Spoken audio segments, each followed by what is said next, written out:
जिस बिटकॉइन को भविष्य की करेंसी और अमीर बनने का शॉर्टकट कहा जा रहा था, आज वही इन्वेस्टर्स के लिए काल बन गया है। पिछले 24 घंटों में जो हुआ उसने दुनिया भर के क्रिप्टो बाजार की नींव हिला दी है। $1,26,000 के पीक से फिसलकर बिटकॉइन अब $65,000 के पाताल में जा चुका है। आखिर कौन है इस तबाही का जिम्मेदार? क्या ये सिर्फ एक गिरावट है या किसी बड़े आर्थिक तूफान का इशारा? क्या डिजिटल गोल्ड का बुलबुला फूट गया है? क्या रात भर में अमीर बनने का सपना देखने वालों की किस्मत अब अंधेरे में है?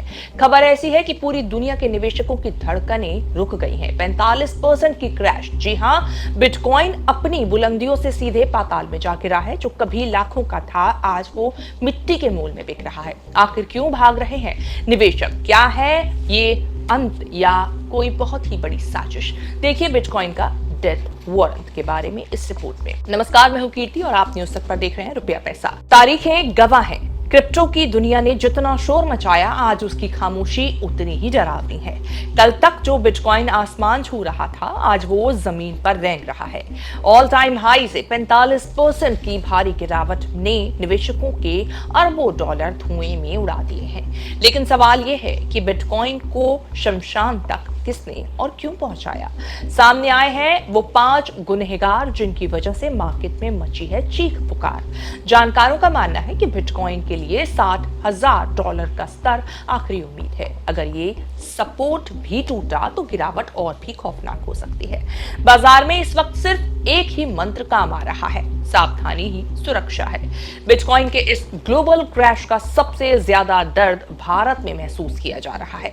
हमारे देश में करीब 10 करोड़ से ज्यादा लोगों ने क्रिप्टो में निवेश किया है, लेकिन आज इस 45% की गिरावट ने उनके पोर्टफोलियो को लाल कर दिया है। क्या भारतीय निवेशकों के पास अब बाहर निकलने का भी रास्ता नहीं बचा है? ये सवाल है। भारत के गली मोहल्लों से लेकर बड़े शहरों तक मिडिल क्लास ने अपनी जमा पूंजी बिटकॉइन में झोंक दी थी, लेकिन अब स्थिति भयावह है। भारत में पहले ही मुनाफे पर 30% टैक्स और हर ट्रेड पर 1% TDS है। ऊपर से इस क्रैश ने प्रिंसिपल को भी आधा कर दिया है। भारतीय कानून के मुताबिक अगर आपको बिटकॉइन में नुकसान हुआ है तो आप उसे किसी और फायदे से एडजस्ट नहीं कर सकते, यानी घाटा सिर्फ आपका है, सरकार का नहीं। बाजार में बिटकॉइन क्रैश को लेकर बहुत सारी थ्योरी चल रही है। जैसे दुनिया भर के बड़े देशों की अर्थव्यवस्था डगमगाई तो निवेशकों ने क्रिप्टो का साथ छोड़ा और सोने की शरण ली। बड़े इन्वेस्टर्स ने अपना माल बेचा और छोटी मछलियां यानी छोटे निवेशक मंझधार में डूब गए। जो बड़े खिलाड़ी बाजार को ऊपर ले गए थे, वही अब इसे डुबो रहे हैं। पिछले 5 हफ्तों में बिटकॉइन ETF से लगभग $3.8 बिलियन की निकासी हुई है। सबसे बड़ा झटका अमेरिकी राष्ट्रपति डोनाल्ड ट्रंप की ओर से आया है। उन्होंने 15% ग्लोबल टैरिफ लगाने का ऐलान किया है। इस फैसले ने वैश्विक बाजार में अनिश्चितता पैदा कर दी, जिससे डरे हुए निवेशकों ने बिटकॉइन जैसे रिस्की एसेट्स को बेचकर भागना शुरू कर दिया।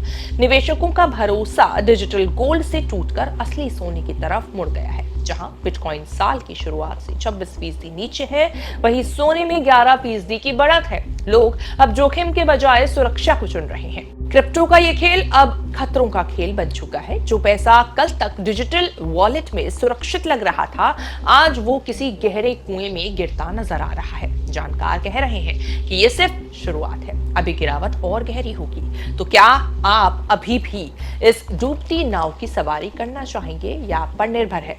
फैसला आपका है, क्योंकि पैसा आपका है। लेकिन रुकिए, क्या इस गिरते बाजार में सिर्फ नुकसान ही है या फिर समझदार निवेशक यहाँ भी अपना रास्ता बना सकते हैं?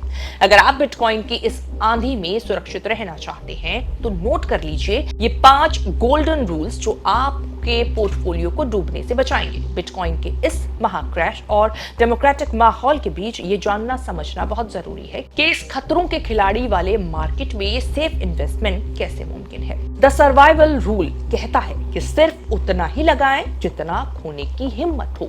क्रिप्टो में कभी भी लोन लेकर या घर की सेविंग्स ना लगाएं। केवल वही पैसा लगाएं जिसे आप 2-3 साल के लिए भूल सकें। एक साथ सारा पैसा लगाने की गलती ना करें। हर महीने एक छोटी रकम निवेश करें, जैसे शेयर बाजार में SIP होती है। पोर्टफोलियो को डाइवर्सिफाई करें। Don't put all eggs in one basket. इसका मतलब ये, अपना सारा पैसा सिर्फ बिटकॉइन में ना डालें। अपने निवेश का बड़ा हिस्सा सोना, FD या ब्लू चिप स्टॉक्स में रखें और क्रिप्टो को कुल निवेश का केवल 5 से 10% ही बनाएं। जब बाजार आसमान छू रहा हो तब भीड़ को देखकर ना खरीदें। हमेशा रेड यानी गिरावट में खरीदें और ग्रीन यानी उछाल में धैर्य रखें। भारत में बिटकॉइन खरीदने का सबसे सुरक्षित तरीका FIU registered financial intelligence unit है, यानी कि एक्सचेंजों का उपयोग करना है।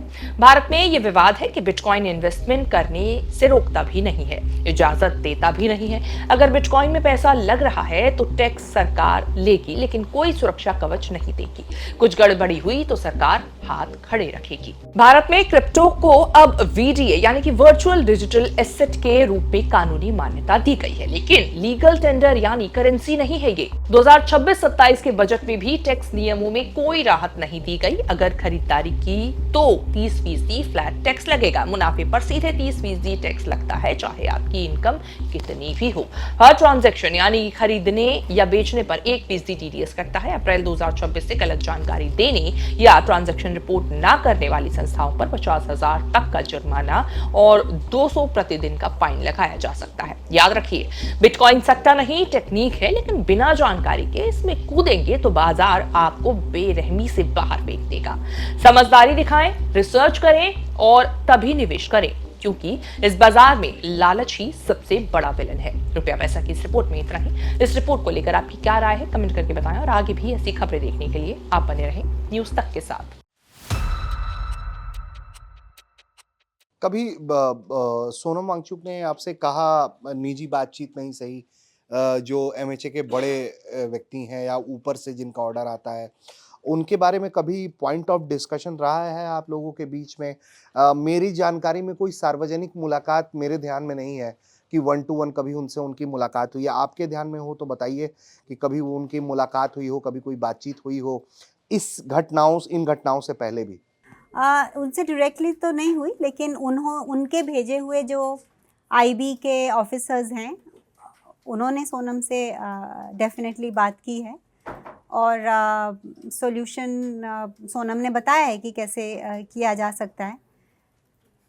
तो हर चीज़ का सॉल्यूशन होता है और हर चीज़ का पीसफुली सॉल्यूशन निकाला जा सकता है, लेकिन उसके लिए पहले चाहिए कि जिसको हम हिंदुइज़्म में पूर्व पक्ष कहते हैं, मतलब दूसरे इंसान को समझना और उसको सहानुभूति के साथ समझना, तो यही इसका सॉल्यूशन हो सकता है। नहीं तो ये बिगड़ता जाएगा ये मामला।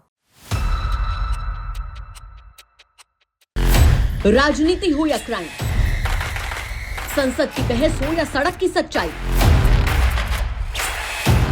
बाजार की चाल हो या रोजगार की तलाश, देश की चर्चा हो या दुनिया की हलचल,